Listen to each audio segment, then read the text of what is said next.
बच्चों, mental math कक्षा 7 मैं हूं हरी सर और आप सभी बच्चे देख रहे हैं आपका अपना YouTube channel math with Hari sir special Hindi medium के बच्चों के लिए।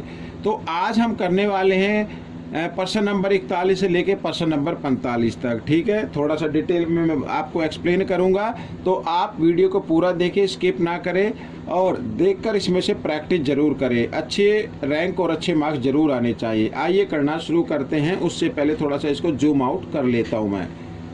ये ले, ठीक है, आ गई। प्रश्न नंबर 41 क्या कहता है, ये रहा आपके सामने प्रश्न नंबर 41। ठीक है, तो क्या कहता है बच्चों, थोड़ा सा इसको मैं इसको थोड़ा सेट कर लेता हूं।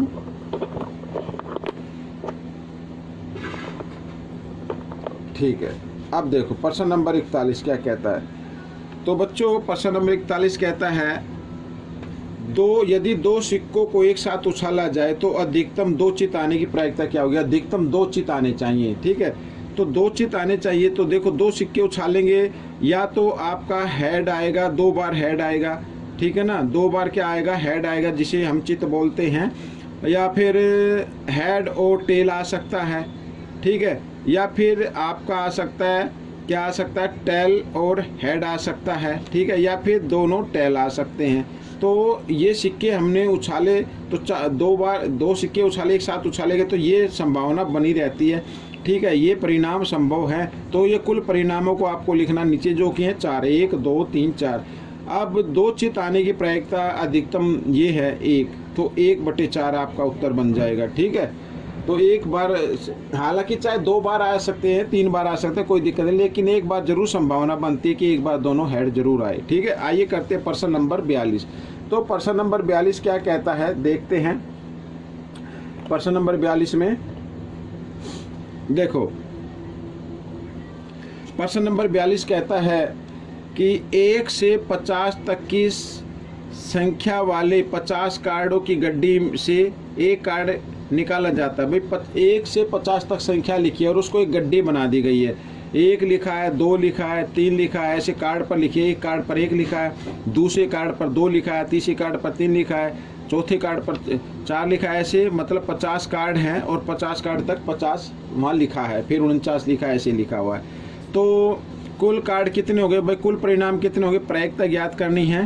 तो प्रायिकता ज्ञात करने के लिए आपको क्या करना पड़ेगा, कुल परिणाम यानी 50 कितने हैं वो तो नीचे लिखना पड़ेगा।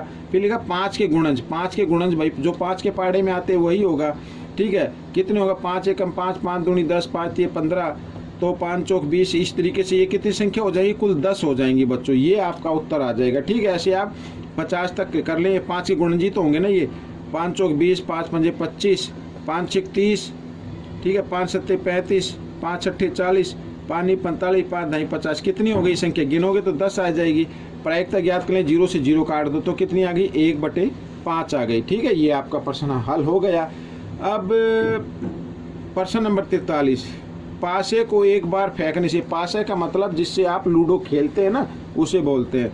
फेंकने पर निम्न संख्या आने की प्रायिकता क्या होगी। तो भाई उसमें संख्या आ सकती है, 1 हो सकता है, 2 3 4 5 और 6 तक ही होते हैं। आप पूछा कि 4 आने की प्रायिकता क्या होगी। भाई कुल नंबर कितने हैं, 6, तो 6 को लिखना है नीचे और आना चाहिए कितना, 4, तो 4 को लिखना ऊपर। तो इसकी प्रायिकता ज्ञात कर लेते हैं। ठीक है, यहाँ पर चाहो तो लिखना हो, चाहो तो लिख सकते हो। अब 2 से इसको काट दो, 2 दूनी 4, 2 तिया 6, यानी 2/3 है। 3 बार अगर हम उसको फेंकेंगे तो 2 बार संभावना बनती है। तो सॉरी, ये गड़बड़ हो गई। ठीक है ना, ये गड़बड़ हो गई। 4 आने की प्रायिकता ना, तो कुल संख्या नीचे 4 कितनी बार है, 1 बार है। तो ये आपका उत्तर बनेगा बच्चों। 4 नहीं लिखा जाएगा। ठीक है, पता नहीं कैसे लिखा गया। तो 4 1 बार है, तो 1 बार इसमें आएगा। ठीक है, यानी 6 बार अगर हम फेंकें तो 1 बार संभावना बनती है कि 4 1 बार आ जाए। अच्छा, आगे लिखा है 2 और 3, 2 और 3 यानी कुल परिणाम तो नीचे लिखना आपको। ठीक है, कुल परिणाम आपको नीचे लिखने हैं 6, और 2 और 3 ये कितने हो गए, 2 संख्या होगी, तो 2 लिखना ऊपर। अब 2 से काट दो, 2 एकम 2, 2 तिया 6, 1/3। 3 बार फेंकेंगे। ठीक है, तो 1 बार संभावना है कि 2 आ सकता है या 3 आ सकता है। आइए करते हैं प्रश्न पार्ट 3 क्या कहता है। देखो प्रायिकता ज्ञात करनी है तो लिख लेते हैं ये पहले। 2 से अधिक, तो कुल परिणाम कितने 6 हैं, 6 नंबर हैं। 2 से अधिक, 2 से अधिक कौन कौन से नंबर होते हैं 2 से अधिक बच्चों, ये रहा, ठीक है। 2 से अधिक, 2 को नहीं लेना, 1 2 3 4, 4 नंबर हैं। तो इस तरीके से, तो 2 से इसको काट दो, 2 दूनी 4, 2 तिया 6, यानी 2/3, ठीक है। ये प्रश्न आपका हल हो गया। अब हम करेंगे प्रश्न नंबर 44। ये रहा आपके सामने बच्चों प्रश्न नंबर 44, ठीक है। क्या कहता है इसको भी देख लेते हैं। प्रश्न नंबर 44 कहता है शिवांश के 5 विषयों के अंकों का माध्य 86 है। यदि उसे छठे विषय में 80 अंक मिले तो सभी 6 विषयों के अंकों का माध्य बताना है। अब भाई इस तरीके का कोई भी प्रश्न आ जाता है, उसको हल करने के लिए क्या करना पड़ेगा, 5 विषयों का कुल अंकों का कुल योग निकाल लो, ठीक है ना।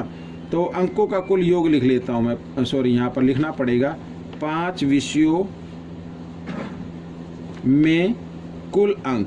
भाई ये तो माध्य दिया हुआ है, तो हमें कुल अंक निकालने हैं। कुल अंक कितने हो जाएंगे, 86 को आपको कर देना है 5 से क्या कर देना, गुना कर देना है, ठीक है। 5 6 30 हासिल 3, 5 8 40 और 3 43, 430 आ गई बच्चों, ठीक है। और 5 अंकों का 5 विषयों के कुल अंक हो गए। अच्छा छठे विषय में कितने लिए वो भी इसमें हम क्या कर लेते हैं, जमा कर लेते हैं। छठे में लिखना पड़ेगा, छठे विषय में प्राप्त अंक, ठीक है। कितने आए हैं बच्चों, 80 आए हैं, तो 80 को इसमें जमा करना पड़ेगा। अब 6 विषयों में कुल अंक कितने हो गए, ये लिख लेते हैं। 6 विषयों में कुल अंक, तो 6 विषयों में कुल अंक कितने हो गए, दोनों को आपको क्या कर देना, जमा कर देना है। 0 8 और 3 11 का 1 का हासिल 1, 4 और 1 5, 510 हो गए। अब 6 विषयों का माध्य ज्ञात करना है, ठीक है ना। 6 विषयों के जो अंक आए हैं उनका माध्य ज्ञात करना है। तो आपको क्या करना पड़ेगा, ठीक है ना, इस नंबर को 6 से भाग कर दो आप, तो अंक 6 विषयों के अंकों का माध्य आ जाएगा, ठीक है। आइए करते हैं। तो 6 8 48, ठीक है। 6 8 48, कितना बचा बच्चों, 3 बचा ना, और 0 30 हो गया, 6 पंजे 30, तो 85 आ जाएगा बच्चों। कितना आ जाएगा, 85। ये आपका उत्तर बनेगा। तो यहाँ पर लिख देता हूँ 6 विषय में अंकों का माध्य ऐसे, ठीक है। ये आ गया 85। आइए करते हैं 45। प्रश्न नंबर 45 क्या कहता है, देखो एक कार्टन में 8 भूरे और 4 सफ़ेद अंडे हैं। यदि एक अंडा यादृच्छा रूप से निकाला जाए तो प्रायिकता बताने की, चुना गया अंडा प्रायिकता बताने, तो प्रायिकता लिख लो पहले भाई। बहुत ही आसान प्रश्न होते हैं ये। तो बच्चों कुल परिणाम, कुल अंडे कितने हैं, 8 और 4 12, 12 लिख लेना नीचे। अच्छा भूरे अंडे कितने हैं, 8 है, तो 8 को लिख लो ऊपर। हो गया सवाल। 4 से इसको काट दो, 4 दूनी 8, 4 3 12, यानी 2/3 आ गई प्रायिकता, ठीक है। और ये दूसरा भाग भी बिल्कुल ऐसे ही है। तो कुल परिणाम कितने हैं, यानी कुल अंडे कितने हैं, 12 हैं। और सफ़ेद कितने हैं, सफ़ेद है कितने, 4, तो 4 को लिख लो ऊपर। अब 4 से भी इसको भी काट दो, ठीक है। 4 एकम 4, 4 3 12, तो 1/3 आ गए। तो बच्चों ये प्रश्न आपका हल हो गया। साथ ही ये वीडियो भी पूरी हो गई है। तो इस तरीके से बच्चों ये छोटे छोटे सवाल हैं, लेकिन ये तभी आप इसको अच्छे से कर पाएंगे जब आपकी ज़्यादा से ज़्यादा प्रैक्टिस होगी, ठीक है ना। आपकी ये जो वीडियो है डिमांड पर बनाई जाती है, तो आपको सिर्फ एक ही काम करना है, ज़्यादा से ज़्यादा प्रैक्टिस करनी है, ताकि आपकी अच्छी रैंक आ सके, अच्छे मार्क्स आ सके। अब हम मिलेंगे अगले भाग में, तब तक के लिए धन्यवाद।